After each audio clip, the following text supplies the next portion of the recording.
ಒಬ್ಬ ಗಂಡಸು ಸಂಭೋಗ ಮಾಡದೆ ಎಷ್ಟು ವರ್ಷ ಇರಬಲ್ಲನು? ಸ್ನೇಹಿತರೆ, ವಿಡಿಯೋ ಸ್ಕಿಪ್ ಮಾಡದೆ ಕೊನೆಯವರೆಗೂ ವೀಕ್ಷಿಸಿ. ನಿಮ್ಮಲ್ಲಿ ಹಲವರನ್ನ ಈ ಸಮಸ್ಯೆ ಕಾಡ್ತಾ ಇರಬಹುದು.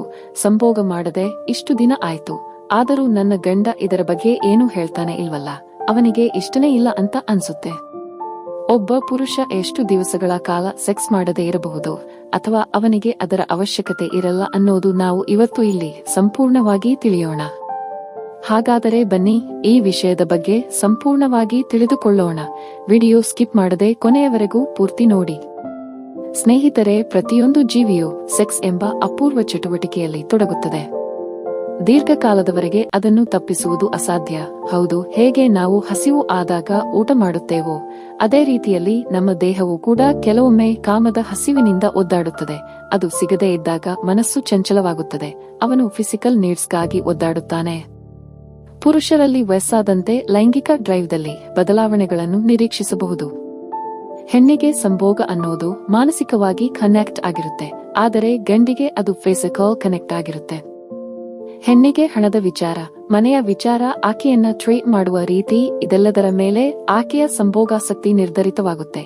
ಆದರೆ ಗಂಡಿಗೆ ಹಾಗಲ್ಲ. ಗಂಡು ಹೆಣ್ಣಿನ ದೇಹ, ಆಕೆಯ ಮೈಮಾಟ ನೋಡಿ ಆಕೆಯ ಜೊತೆ ಸಂಭೋಗ ಮಾಡೋಕೆ ಬಯಸ್ತಾನೆ. ಇನ್ನು ಸರಿಸುಮಾರು 40 ವಯಸ್ಸಿನವರೆಗಿನ ಪುರುಷರು ಸರಿಸುಮಾರು 2 ವಾರಗಳ ತನಕ ಸೆಕ್ಸ್ ಮಾಡದೇ ಇದ್ದರೆ ಯಾವುದೇ ಸಮಸ್ಯೆ ಇರಲ್ಲ. ಆದರೆ ಇದೇ ಸಮಯ 1 ತಿಂಗಳವರೆಗೆ ಹೋದರೆ ನಿಧಾನವಾಗಿ ಅವನಿಗೆ ಸೆಕ್ಸ್ನಲ್ಲಿ ಆಸಕ್ತಿ ಹೆಚ್ಚಾಗ್ತಾ ಹೋಗುತ್ತೆ.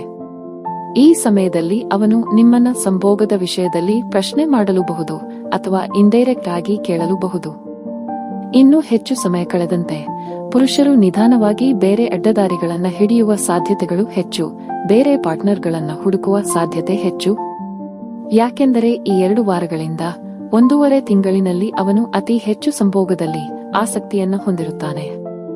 ಇನ್ನು ಮುಂದುವರೆದು 2 ತಿಂಗಳು 3 ತಿಂಗಳು ಸಂಭೋಗ ಮಾಡದೇ ಇದ್ದರೆ ಅವನ ಮೂಡ್ ಚೇಂಜ್ ಆಗೋದು, ಕೋಪ ಬರೋದು ಮುಂತಾದ ಸಮಸ್ಯೆಗಳು ಬರಬಹುದು. ನೀವು ನಿಮ್ಮ ಸಂಗಾತಿಯ ಜೊತೆಗಿದ್ದರೆ ಕೊನೆಪಕ್ಷ ತಿಂಗಳಕ್ಕೊಮ್ಮೆ ಸಂಭೋಗದಲ್ಲಿ ತೊಡಗಿಸಿಕೊಳ್ಳಿ. ಇನ್ನು ನೀವು ಅವನಿಂದ ದೂರ ಇದ್ದರೆ ಕೊನೆಪಕ್ಷ ಫೋನ್ ಮುಖಾಂತರ ಅವನ ಸೆಕ್ಸ್ ಆಸಕ್ತಿಯನ್ನ ಉಂಟುಮಾಡುವುದು ಬಹಳ ಮುಖ್ಯ. ಲೈಂಗಿಕ ಕ್ರಿಯೆ ಮತ್ತು ಮಾನಸಿಕ ಆರೋಗ್ಯದ ನಡುವೆ ಬಲವಾದ ಸಂಬಂಧವಿದೆ. ಒಟ್ಟಾರೆ ಆರೋಗ್ಯವನ್ನು ಸುಧಾರಿಸುವುದರಿಂದ ಲೈಂಗಿಕ ಕಾರ್ಯಕ್ಷಮತೆಯನ್ನು ಸುಧಾರಿಸಬಹುದು. ಹೌದು, ಲೈಂಗಿಕ ಕಾರ್ಯಕ್ಷಮತೆಗಾಗಿ ಹೃದಯರಕ್ತನಾಳದ ನರವೈಜ್ಞಾನಿಕ ಹಾರ್ಮೋನ್ ಮತ್ತು ಮಾನಸಿಕ ವ್ಯವಸ್ಥೆಗಳು ಪರಸ್ಪರ ಸಂವಹನ ನಡೆಸುತ್ತವೆ.